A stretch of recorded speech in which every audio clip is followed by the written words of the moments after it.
show where we talk with real founders who are doing real growth. I'm Joe Carter, partner with the Franchise Consulting Company. We help growth stage founders and early stage entrepreneurs turn revenue into transferable value, and the kind that buyers line up for.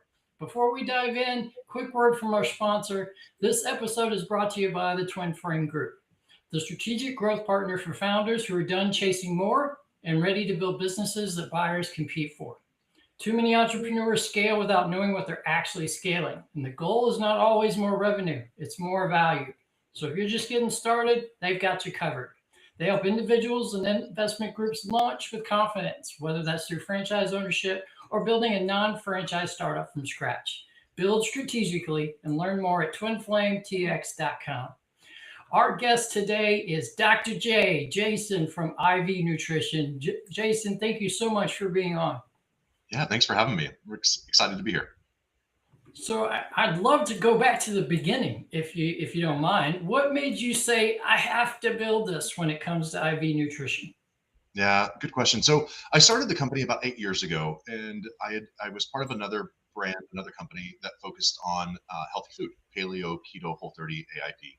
And as a doctor, I got a lot of calls from clients trying to get better with food. And unfortunately, when you've got cancer, celiac, Crohn's, autoimmune issues, eating a salad just isn't enough to shift that pendulum. And about the same time, a former classmate of mine through the doctorate program had given me a call. And she said, I'm seeing patients. I've got this functional clinic. I love what I'm doing, but I can't really scale it. You've owned several companies. Can we do a project together? And I thought, for sure, absolutely. What do you have in mind? She said she didn't know, but she was heading to St. Louis for a CEU seminar. And I thought St. Louis is only a quick 3-hour drive. Worst case scenario, we'll catch up, we'll have dinner, we'll have drinks, we'll get a couple CEUs, and we'll just kind of see where life has taken us over the last couple of years. And when I saw her, again, I hadn't seen her for a couple of years. She looked horrible. She had these huge sores on her lips and her décolleté, and come to find out, she had gotten toxic mold poisoning and that had manifested into lupus. And she had this crazy health journey she was on. Her mother-in-law both had breast cancer, and I was like, wow, we're going to find a project. Let's do something together. And at the CEU seminar, there was a breakout specifically on IV therapy, speaking about how unhealthy we are as a society and how it's getting worse, and our food is more nutrient deficient than it's ever been. And at the time, I was thinking, holy cow, this is what my clients needed at the other company. And I looked at Tara to my right, and she was like, holy cow, this is what she needed for her own health journey. And that was the beginning. I looked at her and I said, this is it. This is what we're going to create. I don't know what it's going to be. I don't know what it's going to look like, but hurry up, get back to Colorado, sell your home, sell your practice, and we're going to figure this out and get rocking and rolling. And that was the beginning. That's an origin story that kind of pulls at your heartstrings a little bit, but at the same time, it showcases the vast need in that particular space. So I love the fact that you built from somewhat of pain, but really more so in terms of vision and saw the gap that you wanted to close. So great job. Kudos to you. Most people think of IV therapy as kind of like a niche thing, or even worse, sometimes luxury only. So, what did you see in the market that others may have missed? Yeah.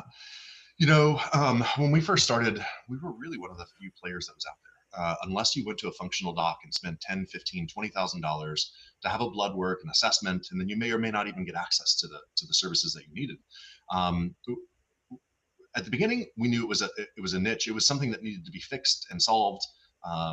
And it just kind of grew from there, right? The CDC recently put out a report and said that 92% of the population has a chronic deficiency in a vitamin or nutrient. That means 92% of the population is our client. 80% of the population has a deficiency in 2 or more. And because of those deficiencies, 60% of the population has a chronic disease directly associated to a deficiency in vitamins or nutrients. And so at the beginning, when we first started, right, it was a false finding and solving a need for the clients of a previous company I was at, and Tara finding her own solution to her own health journey. But it just, the world has really kind of opened. And so even from the beginning, there was 2 pieces that were really important. One, I'm a business guy. We had to make a brand that was successful and that made money. And we're not going to apologize for that, because if you don't make money, you can't help anybody. And then the second part was Tara's perspective, which is we wanted to make sure that what we were doing was therapeutic dosages of vitamins and nutrients. We're not just a hangover place. We're not just a place to go get hydration. What makes us really different in this space is that our clients can come in, we can take their blood, send it out to a lab, and create a custom IV protocol specific to that client on exactly what they're deficient in. Like I said, 92% of the population need our services. We just need to educate them on how we can help find that solution. And that's really what we've been doing. I love that. That's brand leverage right there. Wow, fantastic. It's the core to our franchise buyer's blueprint. So I love that. You're not chasing a trend. You're spotting transformation early, and then you get out there and you own the category. Fantastic job. You sold, and my numbers might be slightly off here, so apologies if I'm a little shy of where you're actually at today, but north of 140 territories since I believe 2018, if I'm not mistaken. Correct me if I'm wrong on my numbers here. Yeah, you're off by a little bit. We're about 240, 240 Okay, territories sold. way off. So off a little bit. We've got 40 clinics open at the moment. We've got another 56, 57 in development. So we should have well over 100 open by the end of this year. By Oh, the end of okay. 2026. I was way off, Yeah, Samsonite. no, it's So good. thanks. But yeah, approaching the 100 opened clinics mark, that's rare air. What was that kind of aha moment that told you franchising, not just scaling company clinics, was the move? Yeah. It's funny. I got into this and I knew from the beginning that I wanted to franchise. I knew nothing about franchising. I didn't even know that brokers or consultants or FCC. I had no idea that any of this even existed until about 2 years ago. And so from the beginning, we started everything as a franchise concept, and I was just selling organic units. And so I did about 80 units on my own with knowing nothing in the franchising world. And then once I figured out the franchising world and figured out that there was brokers and consultants and people who can help do that, it's just been a huge game changer. And so I really took a different perspective from the beginning. Again, I'm coming from the business world. I had no franchising experience, and I realized that many people getting into the franchise world have no business experience. And so we took a step back and kind of did things a little bit different, really leaning into project managers and helping franchisees get open as quickly as we can, and creating a store in a box so they don't have to go find their own assets. Our team can come in and set up a store, and you're ready to go within a couple of days. So we really do a lot of the education and a lot of the support at the beginning to get them where they need to be as quickly as we possibly can. And I think that in and of itself has been one of the reasons why we've exploded, right? It's nice when you have your existing franchisees giving great validation on what you're doing and the opening process and the support and the education. I think that's really what has kind of helped start our wildfire, if you will. I love it. Store in a box. That's fantastic. That's clarity of vehicle. The best founders, you obviously are one of them, know that their playbook is just too good to keep it local. And that's step one of a blueprint, creating systems that can easily scale regardless of who the operator is. So fantastic job. Now let's talk product. You're not doing Botox. Correct me if I'm wrong there. Nope. You Nope. don't do pre-mixed bags. It's Nope. very client centric, right? So what makes IV nutrition different, and why does that ultimately matter? Yeah, so there's a few things here. One, none of our services are pre-made. And that's really important because we know through research that once you mix the vitamins and nutrients together, you only have about 3 to 4 hours to infuse it to the client before you start to lose efficiency and efficacy. So these players out there that are buying these pre-made bags, that client isn't getting the service that they think they're getting, or they're certainly not getting as many nutrients as what they would expect to get. Great in hydration, but it kind of stops there. And so with us being one of the few, if not the only brand out there that's owned by functional docs, has a team of functional players that does the custom blood work, that does, really takes the client to that next level. It's just kind of been a game changer for us, right? Most everyone has an issue that's going on, right? We're just not smart enough to know the solution, right? We have mental fog, ADD, ADHD, anxiety, depression, sleepless nights. We got something going on, and we just think, oh, this is normal. Our mom, dad, brother, sister, family, friend, whoever it is, has the same issue, so this is the way it's supposed to be. And the reality is it's not that at all. And so for us, putting a ton of education into our system and into our processes, into our team members to educate people that that's not normal. You're not supposed to have a bunch of inflammation. Let's do some vitamin C. Let's do some hydration. Let's make bags and services that are not pre-made, and so we can bombard the body with those vitamins and nutrients. But we stay true to what we do, right? We are really good in the health and wellness sector in the space with vitamins and nutrients. We don't need to do Botox and have big cryo tanks and all these other modalities, and they're great. Those modalities are fantastic. There's a great place for it, but we stick to what we know and we do it really, really well. And that is IV nutrition, vitamins and nutrients. We're also in the peptide and the hormone space as well, but it's all still within looking at the metrics of the individual person and then finding that solution for their issue. Still all within vitamins and nutrients. I love that. And specifically the fact I did not know that you only had a few hours on the pre-mixed bags before you lose efficient. That was an amazing like aha moment for me. My wife has done IV therapy before. I'm pretty confident it was a pre-mixed bag. So now I got something I can go tell her over dinner tonight. So thank you for that. So that's fantastic. And it builds trust, right? Because it's going to probably work better. And so after I've used you once and I feel better, I'm highly more likely to not only use you again, but tell all my friends, my family who have the same problems as me about your service. So amazing. Founders often ask, how do I scale quality? And sometimes that can be a real challenge. So how do you keep clinical standards high, especially across so many different franchisees? Yeah, really good question. I think there's a couple of components to that, right? Staying in tune with the team, getting a ton of education out. I feel like sometimes if standards aren't met, it's often a lack of education or a lack of knowledge. And so really staying in front of that and educating on why we have the standards. It's not just because we said so, mom and dad said so we got to do it. It's no, there's a real reason for this. But then it's also audits, right? We do audits in all of our locations. We're very consistent with that. And it's not just an audit, we're here to get you and charge you a fee. It's an audit of, hey, we're here to help. Let's do some more education. Like, let's see what we can do. How can we be better? How can we make more revenue at your clinic? How can we give a better service to the client? How can we do a better consultation? It's really a partnership mentality rather than a mom and dad or the boss mentality, right? And consistency is important, but I think it really kind of comes down to education, I think, more than anything. 100%. And that quality assurance layer of a franchisee is how you scale a brand that is consistent. You don't go to a McDonald's and have a Big Mac in New York or Florida and they taste different. They taste exactly the same because they have some quality assurance things in place. So kudos to you for doing exactly that. What are the back-end systems or tools that have become like non-negotiable, if you will, for helping the new owners win from day number one? Yeah, so having a strong marketing team, that's something I kind of joke with other founders. It's always marketing. Marketing is always the problem. It's always the issue. How can we get more clients to the door? How can we increase the average ticket? How can we do those sorts of things? And a lot of that is systems, but it's also knowing the numbers, right? You can be anybody can run a business. But it's really difficult to run a successful business if you don't know your numbers. You've got to have KPIs. You've got to have your metrics. We recently partnered with Delight Tree and Franmetrics to kind of help keep all of those dashboards together, so we can really watch and manage every single clinic, and then focus on the ones who might be struggling or need a little bit more attention. And of course the POS system. But I think it's again, it also goes back to education. Education, and knowledge, and that's probably the key system that we use and put into place. Delight Tree, education calls, marketing calls.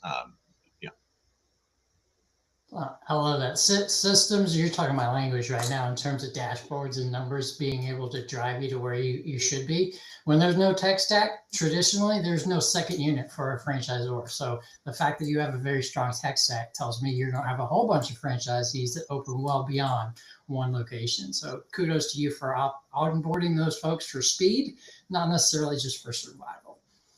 So let's paint a picture. What does the day in the life look like for the normal IV nutrition franchisee?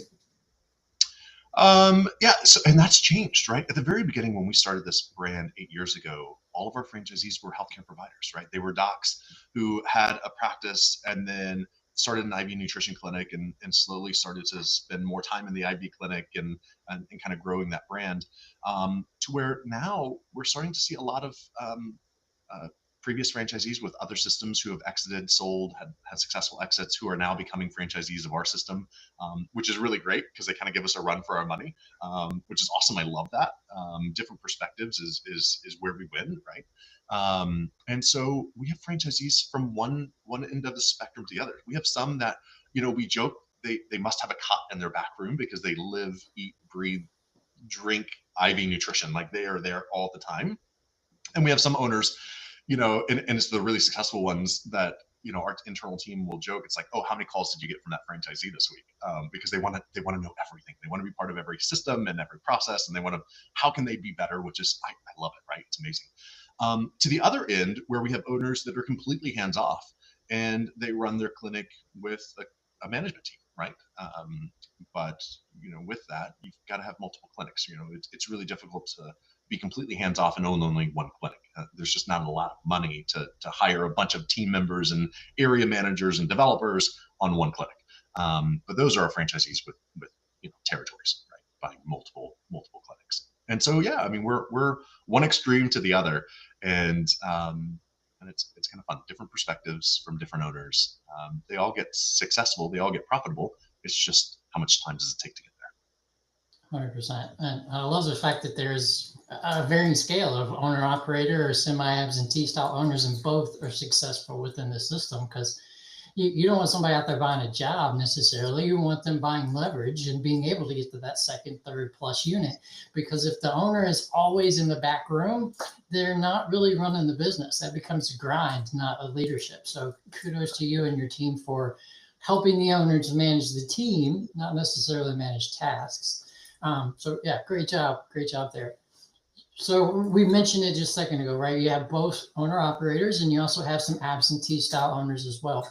In your experience, is either one of those thriving more consistently within the system, or do they both thrive? It's just a matter of kind of return on investment scale.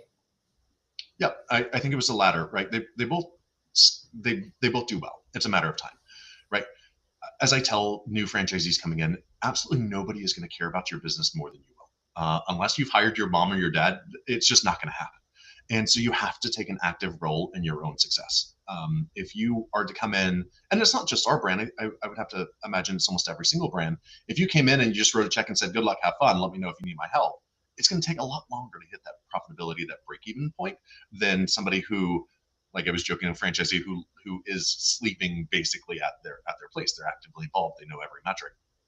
But the owners, at minimum, you have to know your KPIs. You have to know your metrics. Are clients coming in the door? What is your retention rate? What is your average ticket value? Right? You have to know these numbers. And if you don't know the numbers, I had a professor once who always said, and I didn't like it, the quote then, but I understand it better now. If you don't know where you are, then you don't know where you are. And if you don't know where you are, you don't know where you are. And that's the one thing we have to work with our franchisees on a consistent basis is know your metrics, know your KPIs. Don't get emotional and make decisions based on the emotions without knowing your data. That's where it gets really dangerous, and just silly decisions are made. You are giving me goosebumps right now, because you're speaking all the big words that I love to say to my clients. Data should drive your decision making, not emotion or hype or anything like that. And whether you're wanting to be an owner operator or an absentee model, either one requires systems, and they also require leadership. No one escapes structure. So you've got the structure in place to help both of them be successful. I love that. Are there any success stories out there that stand out to you? Franchisees who have just killed it, so to speak, who came in maybe with no clinical background or something to that effect and are crushing it today? Yeah, I'll go back to that one franchisee who we joked, how many times did they call? This franchisee, and coincidentally, it was also a friend that I'd known prior to becoming a franchisee, and she would call every single week, and she would say, "Hey, Jason, this is how much money I have in my savings account." And I was like, "You don't need to tell me what you have in your bank account." And she was like, "I need to, because then you're going to hold me accountable to not spend it, because I really want to be a franchisee. I really want to get there and get successful." And it took about 2 years before they had enough money saved to become a franchisee and get the deposits and get bank loans and go through the process. But this person hit break even in 3 months because they were so adamant that they were not going to fail. They had to be successful. There was too many people that were helping drive that success, and they didn't want to fail anybody. And so for the longest, that was our record store, right? Break even in 3 months.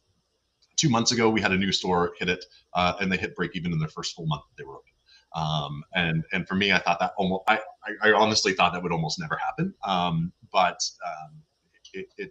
it shows the need of the community on what we do, right?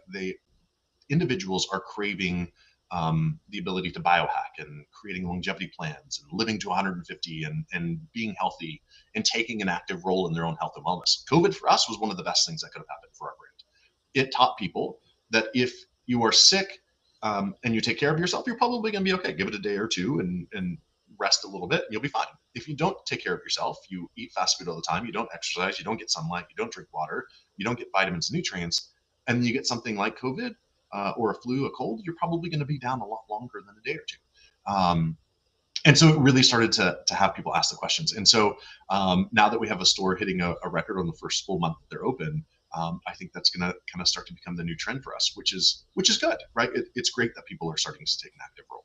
We need to, as a society, we've got to get better, and nobody's going to do it for you, right? Nobody's going to care about your body more than you will. Got to do it. And speaking as someone who deals with hundreds of franchise brands, return on investment or break even in days 30 to 90 is almost unheard of. So that's phenomenal that you have a blueprint that outperforms background. If you don't need a PhD to run this model and still be successful in that speed, that's amazing. So that's awesome.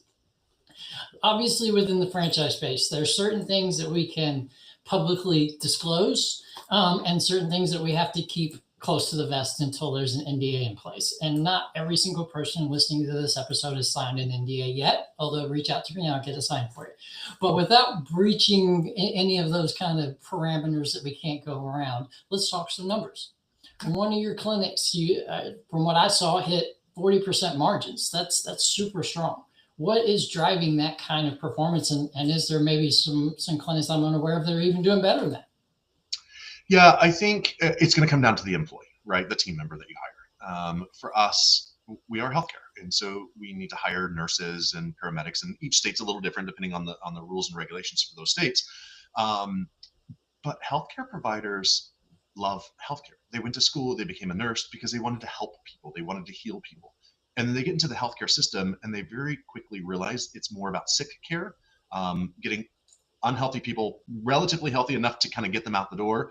But our hospital settings are not designed for functional healthcare. It's not designed for true healthcare. It's designed for sick care. And so when we find nurses who have been in the field for 10, 15, 20 years, they're tired of that. They're tired of the death, the drama, the trauma, but they love the healthcare aspect of what we do.